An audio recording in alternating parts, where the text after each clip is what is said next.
Hi there and welcome. How to boost your home music production speed by 10 times. Well, here's an interesting fact. In an 8-hour workday, apparently, according to the internet, you actually are only, or the average worker is only actually productive for 2 hours and 53 minutes out of a whole 8 hours, which seems to me a shocking statistic. We get distracted by chatting to colleagues, emails, the phone going, just having a break, going to the toilet, snacking, etc., etc. So I suppose if you reduce that down to an hour or 2 hours of working in the studio composing, you might only be working for sort of actually being productive for 30 or 40 minutes of that 2 hours.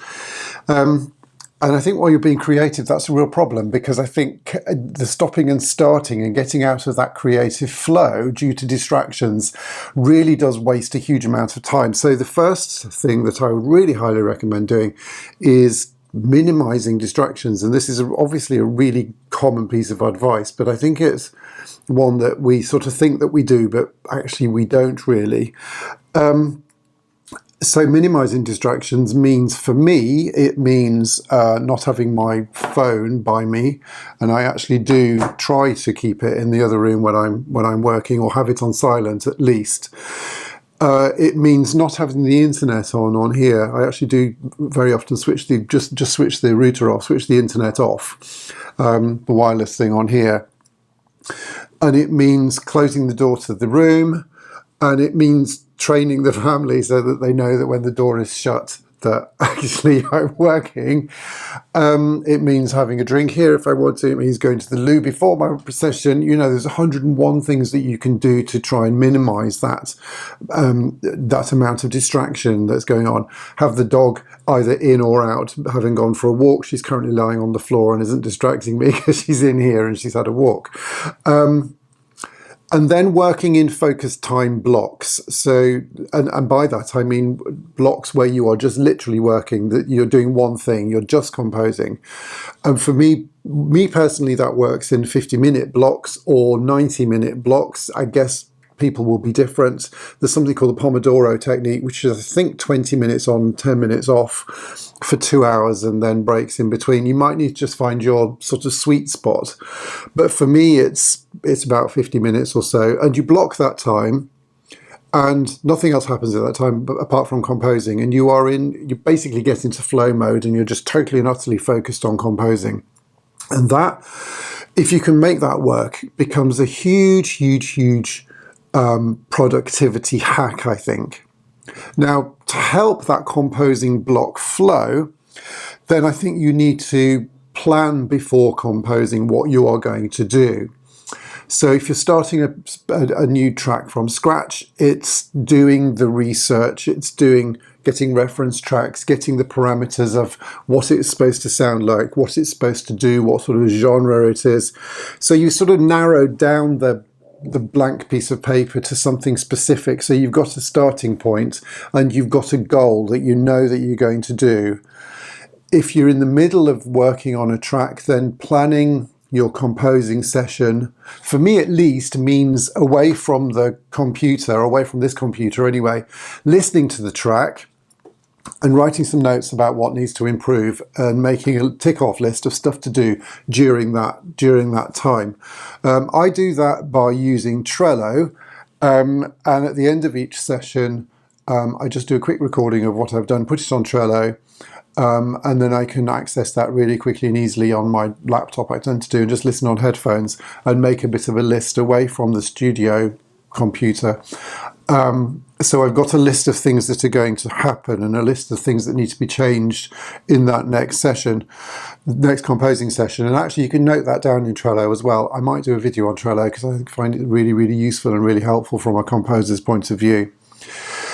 So this minimizing distractions, working in focused time blocks, planning before you're composing, and separating out the analytical time, which is the planning time and the thinking, well, what needs to improve on this and what's good and what's bad, by listening away from the computer and separating that from the creative time. And I think that's a really important thing, because if you are being creative and you're making stuff, you don't really want your analytical brain on saying, okay, well, that's no good, let's not do that, let's do that. Leave that, separate it out, be creative, and just let things flow out. And some will be good and some won't. But I think it's difficult often to judge that in the creative moment, in that composing session. It's much better decided away from that.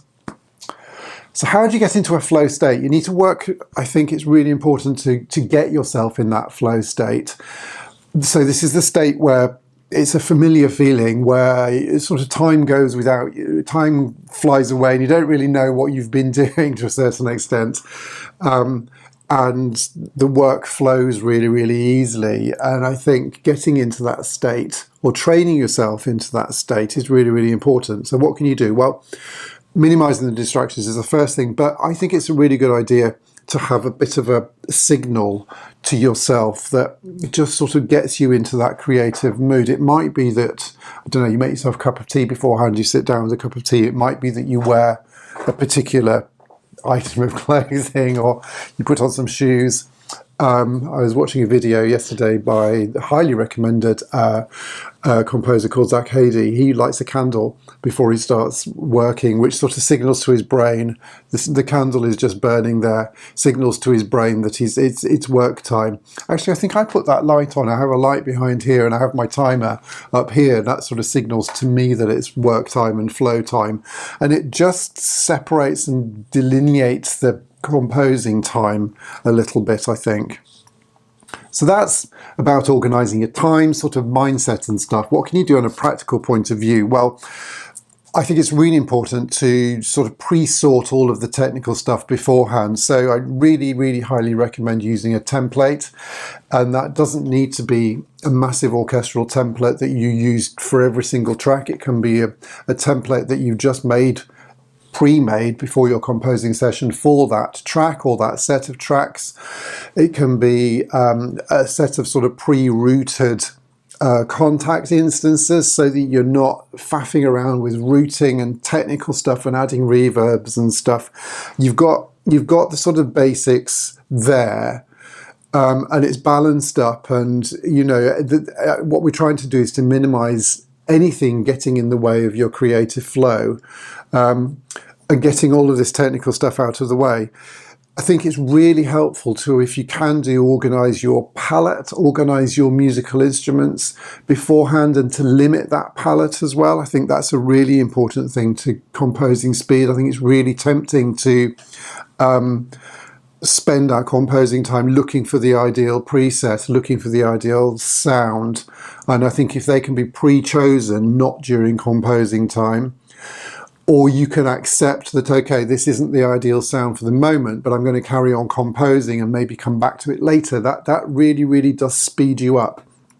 I think all that we're doing here is just keeping the flow state going and not getting distracted and not getting bogged down in detail.